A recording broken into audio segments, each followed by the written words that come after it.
오늘 말씀 제목을 가지고 옆에 있는 분들 한번 서로 축복하는 시간을 갖도록 하겠습니다. 7차원의 감사로 올라가는 에스컬레이터를 타시기 바랍니다. 한번 해보실까요? 7차원의 감사로 올라가는 에스컬레이터를 타시기 바랍니다. 계속 시편을 주일마다 생각하고 있습니다. 시편 23편은 모든 그리스도인이 다 좋아하는 성시입니다. 그리고 믿지 않는 불신자까지도 아는 그런 유명한 내용이죠.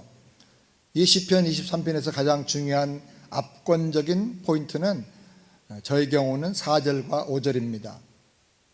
이 두 구절을 이해할 때 신앙과 인생이 체험을 통해서 깊게 또 아름답게 무르익게 됩니다. 4절 5절 말씀 다 같이 함께 읽겠습니다. 내가 사망의 엄침한 골짜기로 다닐지라도 해를 두려워하지 않을 것은 주께서 나와 함께 하심이라. 주의 지팡이와 막대기가 나를 안위하시나이다. 주께서 내 원수의 목전에서 내게 상을 베푸시고 기름으로 내 머리에 바르셨으니 내 잔이 넘치나이다. 아멘 아멘. 흔히 눈물에 젖은 빵을 먹어보지 않은 사람이라면 아직 인생을 논할 자격이 없다, 그런 말 하지요.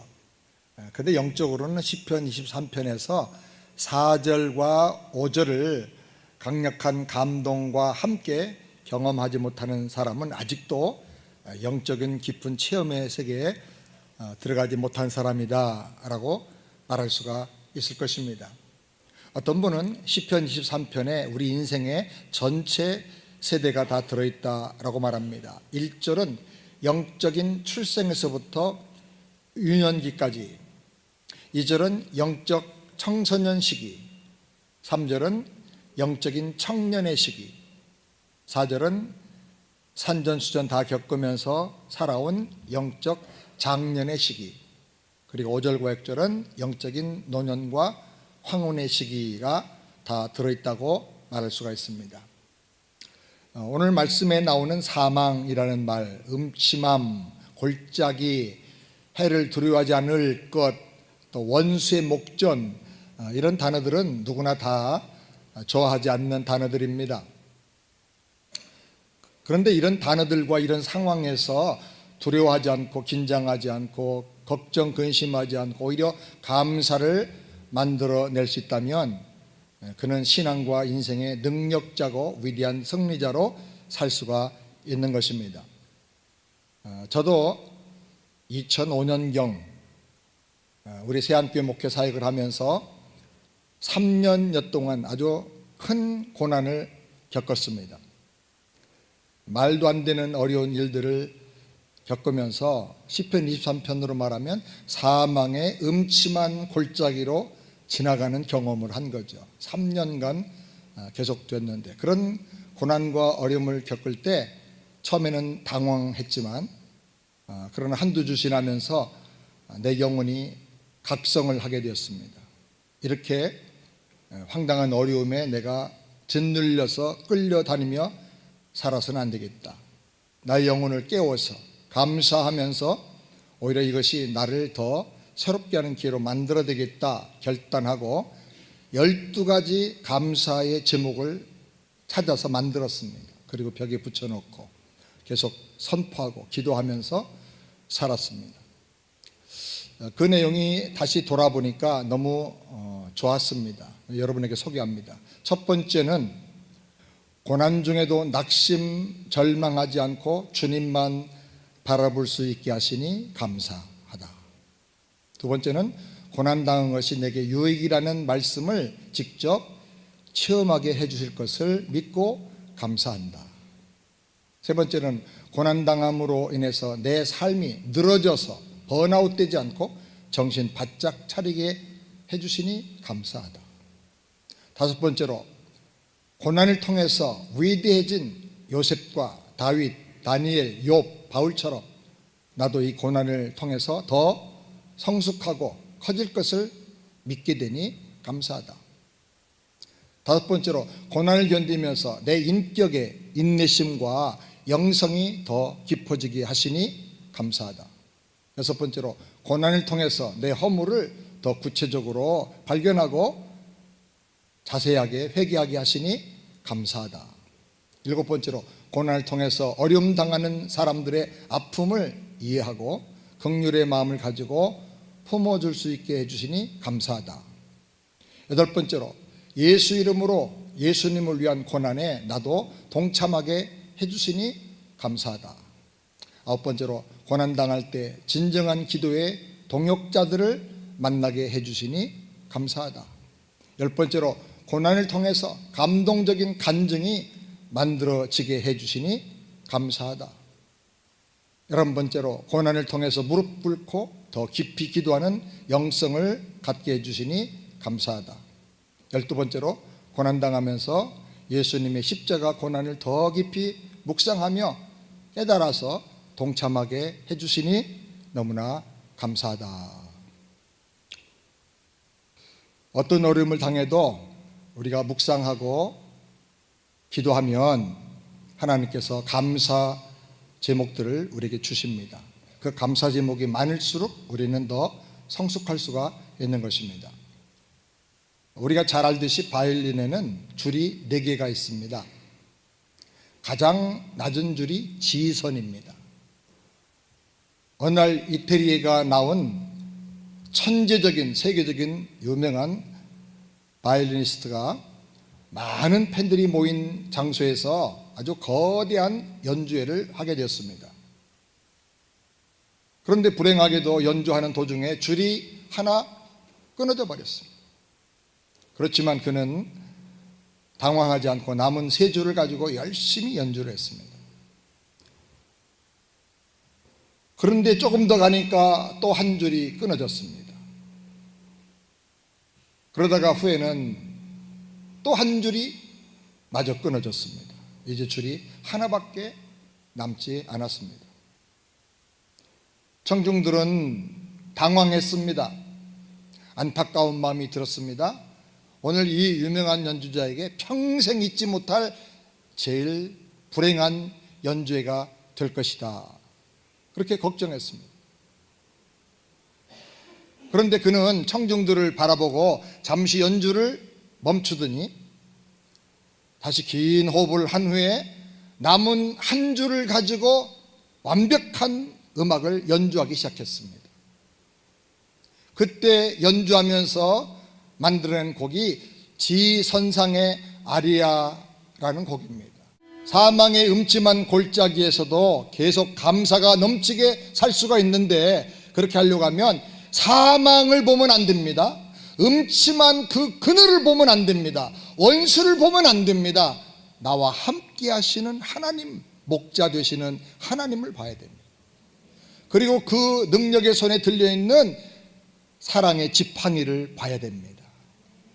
그리고 그 권능의 막대기를 보고 주님의 사랑으로 주님의 능력으로 나를 지켜주시고 보호해 주시니까 나는 주님만 바라볼 때 두려움이 없다.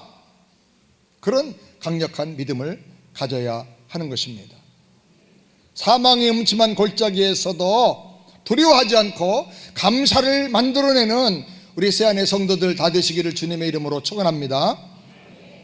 오늘 5번째 메시지는 원수 앞에서 잔치상을 베풀고 머리에 향유 부어주실 것을 믿고 드리는 감사합니다. 5절 말씀 우리 다 같이 함께 읽겠습니다. 주께서 내 원수의 목전에서 내게 상을 베푸시고 기름으로 내 머리에 바르셨으니 내 잔이 넘치나이다. 아멘. 양들에게도 원수가 있습니다. 누굴까요?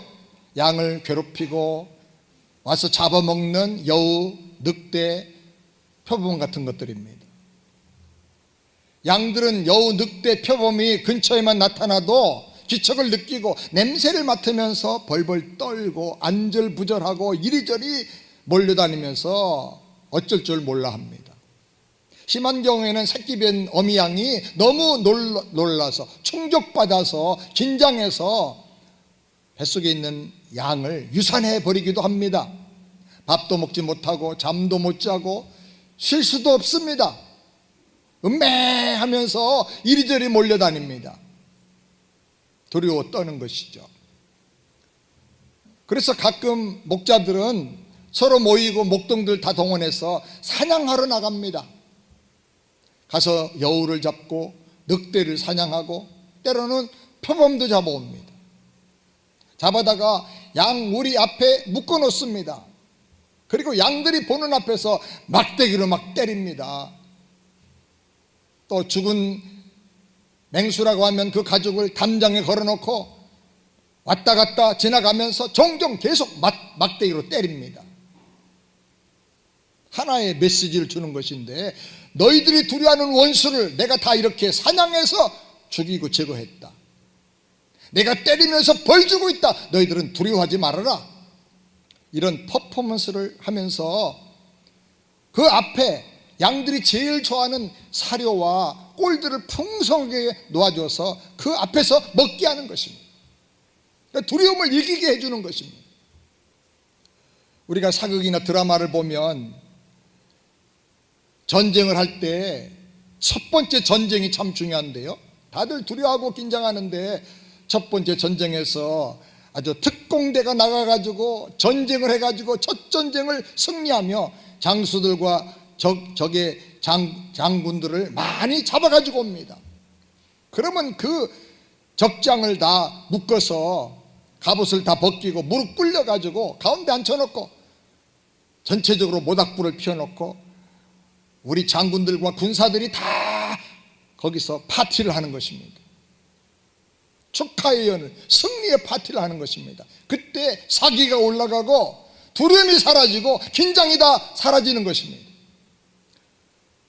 목자 되신 예수님께서 원수 앞에서 상을 베푸신다는 말은 우등상, 공부 잘하는 수석상, 그런 상장을 주는 게 아니고 잔치상을 베풀어 준다 그 말이에요. 원수들 앞에서 승리의 잔치를 하게 해주신다 그 말이에요. 이런 일들은 전쟁터에만 있는 게 아니고 양들이 뛰어노는 목장에만 있는 것이 아닙니다. 실제 우리 신앙생활 속에서 현실로 나타나고 역사 속에도 수많은 사건들로 나타나는 것입니다. 아프리카의 가장 남쪽에는 남아프리카 공화국이라는 나라가 있습니다. 백성들 대다수는 다 흑인입니다. 그런데 소수의 백인들이 그 나라를 지배하고 있었습니다. 영국과 네덜란드 등등에서 이주해간 백인들이 하나님께서는 우리 백인들을 사랑하시고 특별히 우월하게 리더들로 세워주셨다, 근거가 없는 잘못된 선미사상을 주장하면서 인종차별을 정당화했습니다. 1950년대만 해도 남아공에서는 흑인이 백인이 사는 도시에 있는 병원과 학교에 갈 수가 없어요. 지금 죽을 만큼 이머전시가 생겨도 그 병원에 가면 받아주질 않는 거예요. 급한 일이 있어서 버스를 타고 대중교통을 이용하려고 해도 백인과 함께 이용할 수가 없었어요. 차별화 정책으로 무시당하고 착취당하고 억압을 당했던 것입니다. 그때에 넬슨 만델라라는 인물이 등장을 합니다. 아프리카 흑인들의 자유와 민주주의 인권을 위해서 투쟁을 합니다. 그래서 1962년에 잡혀가지고 종신형을 선고받고 27년 6개월 동안 감옥에 갇혀서 생활하게 됩니다. 그러다가 1990년에 그가 자유로 풀려나게 됩니다. 그리고 1994년에 남아공 최초의 흑인 대통령으로 선출이 되었습니다. 그가 대통령이 되었습니다. 모든 조직과 권력을 다 장악하고 개편을 하면서 넬슨 만델라가 최초로 한 일이 있습니다. 그게 뭘까요? 백인에 대한 철저한 보복이 아니었습니다. 백인들에 대한 용서였습니다. 그는 말했습니다. 인종차별과 편견과 탄압과 대립과 죽음과 파괴행위와 거기에 대한 반발과 보복은 구시대의 유물이다. 그것들은 과거로 하고 우리는 앞으로 나가야 새 시대를 열 수가 있다라고 말했습니다. 그리고 조직적으로 제일 처음에 만든 것이 뭐냐면 진실과 화해위원회를 만들어서 국가에 설치했습니다. 그리고 선포합니다. 과거에 죄가 무엇이든지 어떤 죄를 저질렀고 잘못을 했든지 간에 그 죄를 인정하고 대중들 앞에서 자기 죄를 낱낱이 자백하면 무조건 다 용서해 주겠다 선언했습니다. 과거를 묻지 않고 다 용서하고 사면해 주겠다. 흑인들이 엄청나게 반대했습니다. 우리 흑인들의 인권을 위해서 보호해달라고 대통령으로 세웠더니 어떻게 백인들에게 그렇게 반대하게 용서해 주겠다고 하느냐. 엄청나게 거세한 저항과 반대가 있었지만 그는 이것이 진리요, 성경이 가르치는 하나님의 말씀이다 라고 생각하고 계속 믿고 추진해 나갔습니다. 그때 사면받은 한 백인이 말합니다. 흑인들이 나를 1000번 1000만 번 용서해 주고 하나님께서 그리고 모든 사람들이 1000만 번 나를 용서해 준다 하더라도 나는 이 지옥에서 벗어날 수가 없을 것입니다. 문제는 내 머릿속에 있는 양심이 있기 때문입니다. 차라리 내 머리를 폭파시켜 주세요. 견딜 수가 없습니다. 그렇게 말을 했습니다. 어느 날은 반 드브렉이라고 하는 백인 경찰이 자기가 저질렀던 죄를 모든 사람 앞에서 고백하면서 흐느끼게 되었습니다. 그는 말하기를 저는 동료들과 함께 18살 난 흑인 소년을 총으로 살해했습니다. 그리고 그 증거를 인멸하기 위해서 그 시신을 불태워버렸습니다. 8년 후에 이 일을 계속 집요하게 조사하는 그 소년의 아버지를 부인과 가족이 보는 앞에서 장작더미에 묶어서 태워 죽였습니다. 너무 잘못했습니다. 죄송합니다. 판사가 그 끔찍한 일을 당한 당사자 흑인 부인에게 물었습니다. 부인께서는 이 드브렉 씨에게 무엇을 원합니까? 어떻게 해주길 원합니까? 그러자 흑인 부인이 대답했습니다. 남편의 장례식을 제대로 치를 수 있도록 드브렉 씨가 그 장소로 가서 남편의 채를 모아다가 저에게 주었으면 좋겠어요. 그 백인 경찰은 머리를 숙인 채 고개를 끄덕거렸습니다. 그건 내가 해야지요, 마땅히. 그리고 부인은 추가로 말했습니다. 드브렉 씨는 내 사랑하는 가족들을 다 비참하게 죽였습니다. 그러나 내게는 아직도 드브렉 씨에게 줄 수 있는 사랑이 남아 있습니다.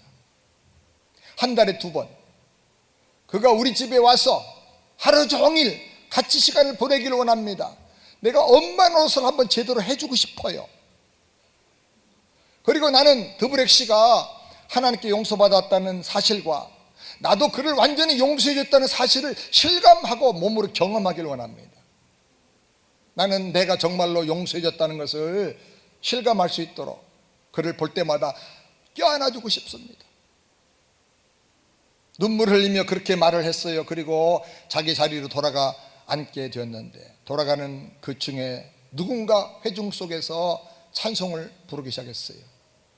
나 같은 죄인 살리신 그 은혜 고마워.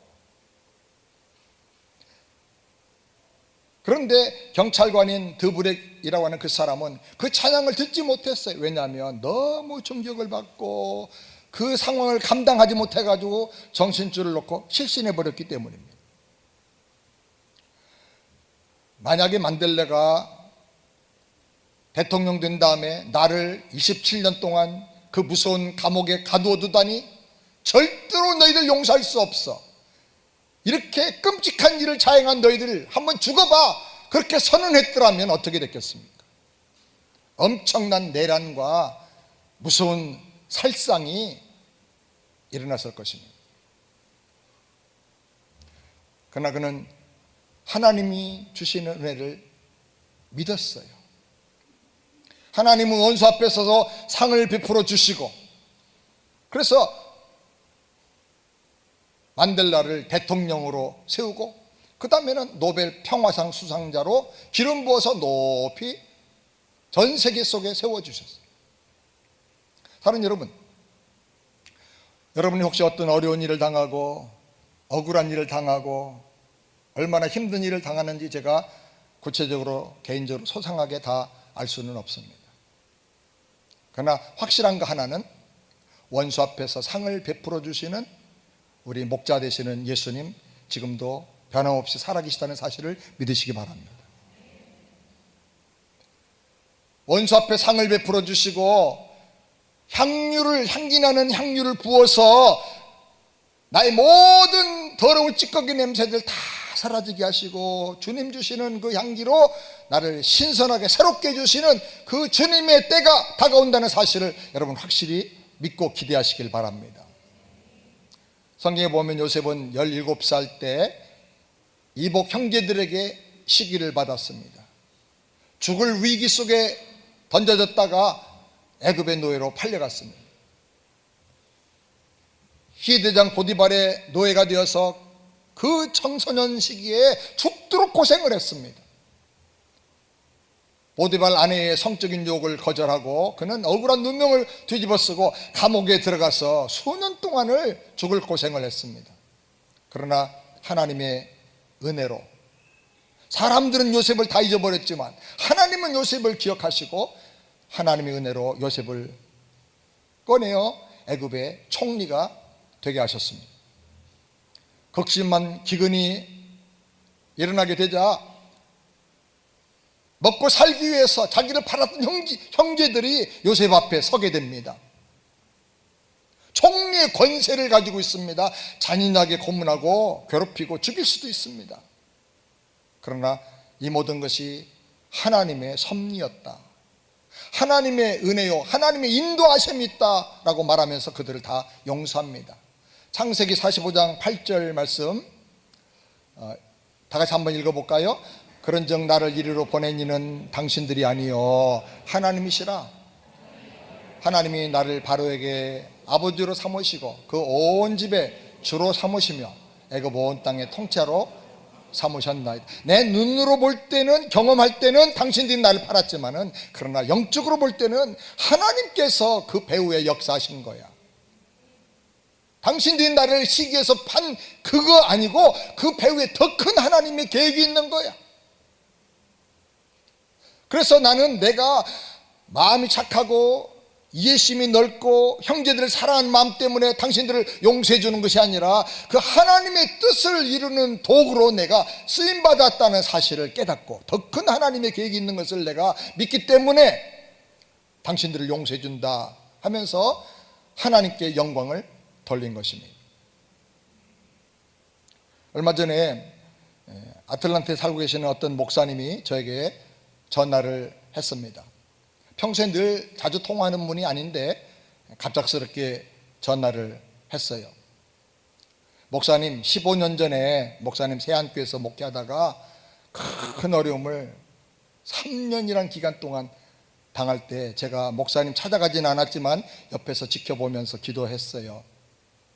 설마 송 목사님에게 그런 일이 있겠어? 하고 제가 목사님을 믿었어요. 그러나 워낙 유명한 싸움꾼 장로님들이 세안교회 그때 많이 있었기 때문에 무슨 일이든지 만들고 트집을 잡아서 교회를 분란하게 하겠지라고 생각을 했어요. 그렇지만 너무 오랫동안 어려운 문제, 힘들고 악한 문제가 계속 일어나니까 앞으로 정말 이 세안교회가 아틀란타에 제대로 남아있을 수가 있겠나 하고 사실 걱정도 많이 했습니다. 그런 정도의 어려움을 당했다고 하면 아마 남아있을 교회가 없을 거예요. 더군다나 그 장로님들 내가 잘 아는데 그분들이 교회 한두 개 깨트린 게 아니에요. 다 알고 있어요. 그런데 그 어려운 시련을 다 극복하고 하나님 은혜로 교회가 더 건강하게 회복되었다는 소식을 듣게 되니까 너무 감사합니다. 오히려 부흥한다 그런 소식을 들을 때 옆에서 같이 도와주진 못했지만은 내 마음에 큰 위로가 됩니다. 그리고 그 힘든 일을 이기고 난 다음에 세계적으로 많이 알려져 있는 그림 1:1 전도 양육 사역을 하게 되었다고 하니까 같은 지역에 함께 목회하는 목회자로서 감사하고 자부심도 있고 또 나도 지금 목회하면서 어려운 일이 있는데 내게도 큰 위로가 되고 희망이 생깁니다. 자기가 옛날에 그분들 다 잘 아는 분들인데 그때 문제를 일으킨 분들은 대부분 다 죽고 가정과 사업이 다 처참하게 망했다는 거예요. 시련과 고난을 이기고 더 강해져서 감사합니다. 그렇게 말했어요. 저는 잊고 있었는데 그분이 전화를 하셨어요. 그리고 좀 자주 만났으면 좋겠다 그렇게 말씀을 하셨어요. 얼마나 또 새로운 마음에 감사가 생겼는지 모릅니다. 성경은요, 우리 세안교회나 저만이 아니고 모든 하나님의 자녀가 된 성도들은 반드시 승리할 것이라고 확실하게 말씀하고 있습니다. 여러분 믿으시기 바랍니다. 요한복음 10장 10절 말씀 다 같이 함께 읽겠습니다. 도적이 하는 것은 도둑질하고 죽이고 멸망시키라는 것뿐이요 내가 온 것은 양으로 생명을 얻게 하고 더 풍성히 얻게 하라는 것이라. 도적은 마귀 사탄입니다.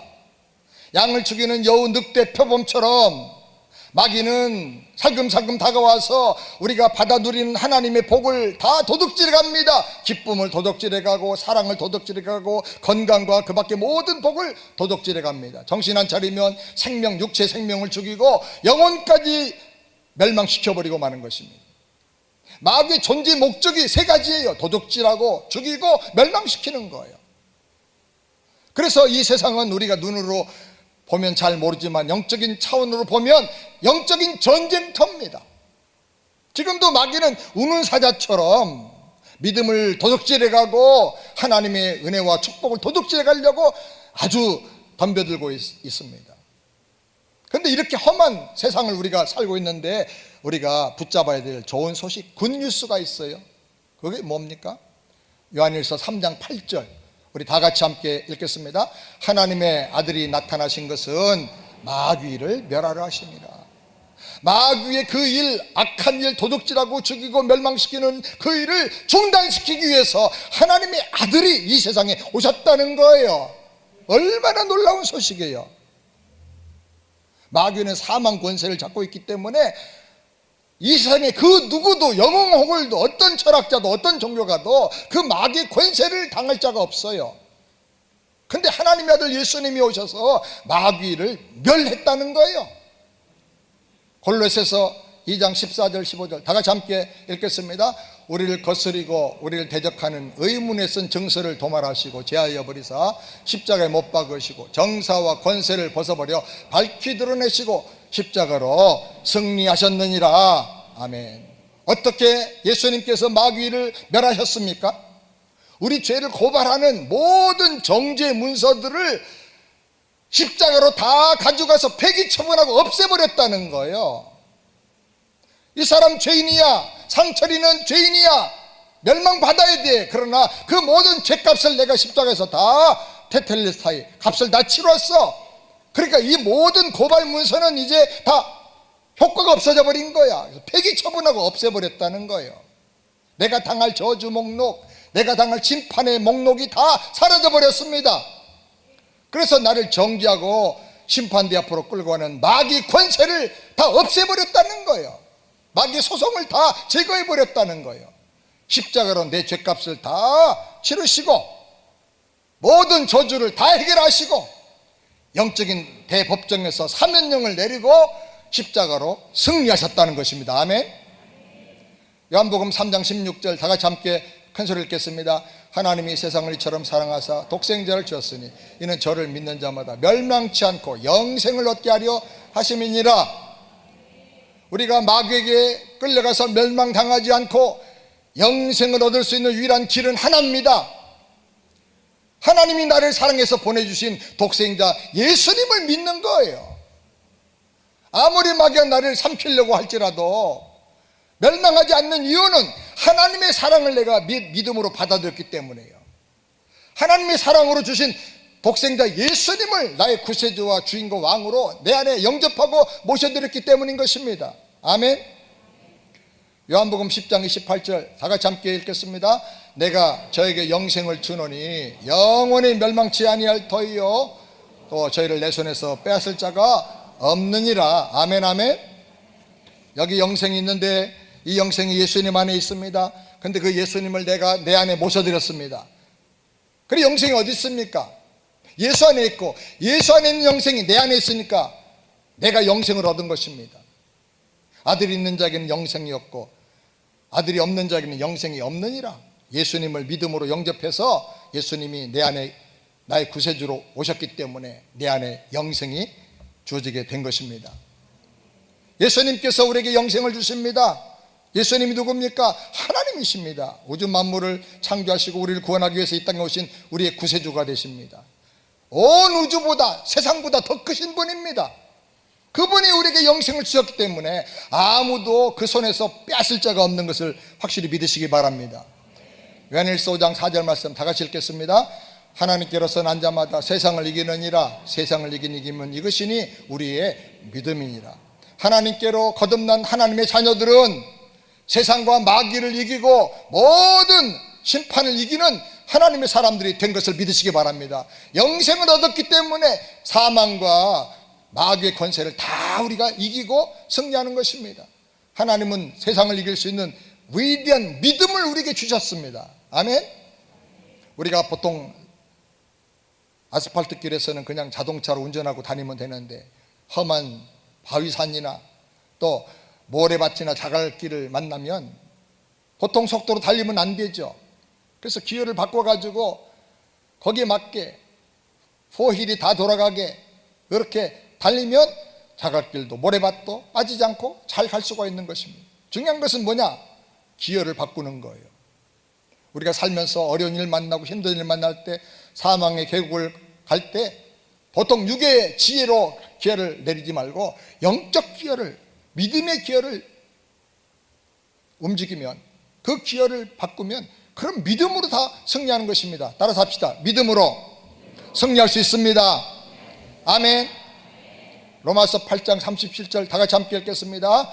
그러나 이 모든 일에 우리를 사랑하신 이로 말미암아 우리가 넉넉히 이거니라. 우리에게 세상을 이길 만한 믿음을 주신 것만이 아니고 아들을 주시기까지 사랑하신 그 사랑을 우리에게 주셨다고 말이에요. 그 사랑의 손으로 우리를 붙잡고 계십니다. 아멘. 그러므로 예수 안에서 그 사랑을 가지고 넉넉히 이기는 것을 확실히 믿으시기 바랍니다. 따라서 합시다. 넉넉히 이기느니라. 아멘. 될까 말까가 아니에요. 하나만아예요. 넉넉히 이깁니다. 시편 49편 20절 다 같이 함께 읽겠습니다. 존귀에 처하나 깨닫지 못하는 사람은 멸망하는 짐승 같도다. 존귀한 왕인데 깨닫지 못하면 거지처럼 살 수도 있는 거죠. 우리는 내가 예수 안에서 얼마나 존귀하고 소중한 존재고 하나님의 사랑받는 특별한 존재인지를 확실히 깨닫고 살아야 합니다. 나는 원수 앞에서 승리하며 잔치상을 받을 수 있는 존재다 믿으시기 바랍니다. 하나님은 원수 앞에서 내 머리에 향유를 부어주시고 나를 더 존귀하고 귀한 존재로 만들어주기를 원하십니다. 아멘입니까? 이걸 확실히 믿으시기 바랍니다. 이 믿음을 가지고 승리의 노래를 부르면서 날마다 혹시 사망의 음침한 골짜기를 갈지라도 두려워하지 말고 감사의 노래를 부르고 감사로 여러분의 삶과 마음을 가득 채우게 되기를 바랍니다. 4절 5절 말씀 한번 다 같이 다윗처럼 한번 힘차게 한번 불러보겠습니다. 내가 사망의 음침한 골짜기로 다닐지라도 해를 두려워하지 않을 것은 주께서 나와 함께 하심이라. 주의 지팡이와 막대기가 나를 안위하시나이다. 주께서 내 원수의 목전에서 내게 상을 베푸시고 기름으로 내 머리에 바르셨으니 내 잔이 넘치나이다. 마지막에 내 잔이 넘치나이다. 한번 손 들고 한번 내 잔이 넘치나이다. 할렐루야. 이 고백을 하면서 이 믿음으로 감사가 넘치는 남은 생에 살게 되기를 주님의 이름으로 축원합니다. 가슴에 손을 얹고 기도합니다. 하나님 아버지, 내 잔이 넘치나이다. 노래하고 믿음을 고백하며 감사하며 일어섰던 다윗처럼 우리도 감사함으로 승리하는 모든 하나님의 사람들 되게 하여 주시옵소서. 넉넉히 이기게 하여 주시옵소서. 주님 은혜 감사하여 주 앞에 감사헌금, 주일헌금, 11조헌금, 선경금, 구지헌금, 건축헌금, 그 밖에 여러 헌금을 주 앞에 올려드립니다. 주님께서 연락하여 주시고 하나님 아버지 무시당하고 부모에게도 눈에 들지 않았던 그렇게 연약한 다윗이었지만은 그러나 이렇게 시편의 정신과 감사와 믿음으로 살 때 하나님만 바라볼 때 위대한 이스라엘의 왕이 된 것처럼 우리 새 안의 성도들도 그렇게 존귀한 자로 승리자로 다 살게 하여 주시옵소서.